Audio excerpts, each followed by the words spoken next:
ఆంధ్రప్రదేశ్ చేనేత కులాల సమాఖ్య కన్వీనర్ని, అలాగే ఆంధ్రప్రదేశ్ బీసీ సంక్షేమ సంఘ రాష్ట్ర అధికార ప్రతినిధిని. ఈరోజు ముఖ్యంగా ఈ కాకినాడ జిల్లా కలెక్టర్ ఆఫీస్ రావడానికి కారణం, మరి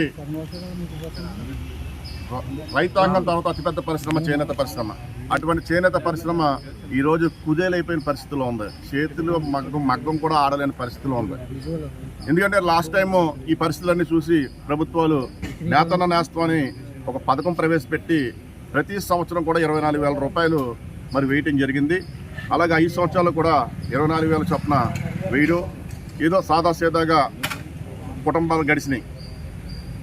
2024 ఎలక్షన్ ముందు కూటమి ప్రభుత్వం మరి వాళ్ళు చంద్రబాబు నాయుడు గారు అవ్వచ్చు, లోకేష్ గారు అవ్వచ్చు, అలాగే పవన్ కళ్యాణ్ గారు అవ్వచ్చు, నేతన్న సేవ అనే నేతన్న సేవ కార్యక్రమం పెట్టి 25,000 రూపాయలు, 1,000 రూపాయలు ఎక్స్ట్రా వేసి 25,000 రూపాయలు తూచా తప్పకుండా ప్రతి సంవత్సరం చేనేత కార్మికులకి అకౌంట్లో నేరుగా వేస్తానని ప్రతి మీటింగ్లో చెప్పడం జరిగింది. చాలా శుభపరిణామం, చాలా సంతోషం.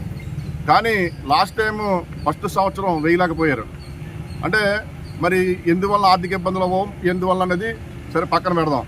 రెండో సంవత్సరం మొన్న ఆగస్టు 7వ తారీఖున వేస్తా అన్నారు. వాళ్ళు యాక్చువల్గా రెండు సంవత్సరాలకి 50,000 వేయాలి, కానీ 25,000 రూపాయలు వేశారు. సరే, అది కూడా మేము సరిపెట్టుకునే పరిస్థితి. కానీ ఇక్కడ జరిగే అవకతవకలు ఎలాగున్నాయంటే, ఈ 25,000 రూపాయల్లోని మరి ఏడీ ఆఫీస్ నుంచి ఒక డిఓ వెళ్ళి అక్కడ వాళ్ళ సంబంధించి మరి ఒక ఏజెంట్లు పెట్టుకొని 3,000 దగ్గర నుంచి స్టార్ట్ అయ్యి 6,000, 3,000 నుంచి స్టార్ట్ అయ్యి 5,000, 6,000, 10,000 రూపాయల వరకు కూడా ప్రతి కార్మికుడి దగ్గర వసూలు చేయడం అనేది చాలా దుర్మార్గమైన పనిగా మేము భావిస్తూ ఉన్నాం.